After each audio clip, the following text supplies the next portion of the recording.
how do you, and I'm not necessarily talking about your work in the army just yet in Germany, how do you, in good conscience, or how are you comfortable with it, of living in a land where demons once swarmed and the ground is soaked with innocent blood? Like how do you deal with that? This is a fantastic question.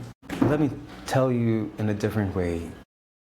We met past summer in Budapest, in Hungary, and I had a very cherished aunt. She was actually the sister-in-law of my grandfather, the mother of my uncle here in Batyam. And she was she was a lady. She was an aristocratic woman. She was not from Budapest, from the outskirts of Budapest, and she was deported. She was in Auschwitz during the World War. And she said always the following: I did not hear a German word until we reached the camps. I was not deported by Germans. I was deported by Hungarians.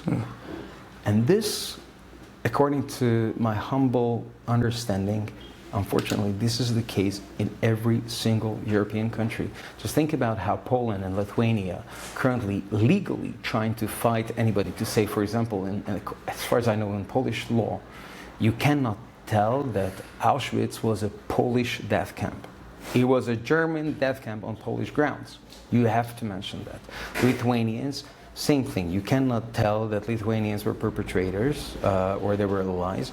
We were occupied. In 2016, the Hungarian government instituted a new monument in the middle of Budapest where the narrative is as follows. The Archangel Gabriel, representing Hungary, is grabbed by the evil eagle representing Germany. What is the narrative? That we Hungarians, whatever happened in the Second World War, we were only because of the Germans. The way I personally perceive history is as follows. There's an orchestra that has a conductor. Does the conductor play the instruments? The answer is no, and still very often at the end of the concert you clap the conductor because he's holding the band together. But if there will be no musicians, there will be no music coming out. So this is Zevezegoyer, let's put it this way. All of them, all of the perpetrators in Europe, they were part of that. And as long as people are not able to face their own past, it's impossible to move forward. And this is the only difference that I personally experienced in Germany.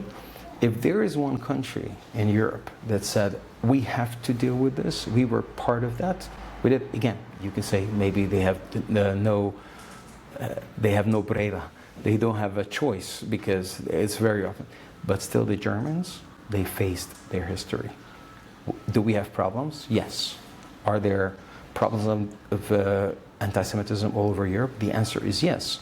The question is, if something comes up, how do you deal with that? Do you sweep it under the rug?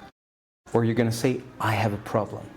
You know, when each month we have an open intelligence report about anti-Semitic attacks in Europe. And Germany is always high with numbers. And the question is, how come Germany is so much higher in numbers? And the answer is, because in Germany, it gets reported and it gets dealt with, unlike in other countries. So you're asking me whether, looking back, I'm pretty sure that none of our Achenu B'nai Israel have a problem to visit Rome nowadays, even to go to the Colosseum. That was built with Jewish blood in the 10 years of the aftermath of the Churban HaBayis. That's right.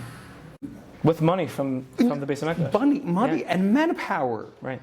This is something that our ancestor were building up this Colosseum between 70 and 80, Common Era. Isn't that crazy? And we do not have that feeling. Now I think it's a very, very hard question, and again, we cannot whitewash anything. But I honestly, whenever it comes to memorial events, and in my role as a rabbi in Germany, very often I have to say a Kel Marachamim, a memorial prayer for those who have been murdered in the Shoah. Hashem Yikom Damam. And I personally, because of personal conviction. I do not use the word Germanim.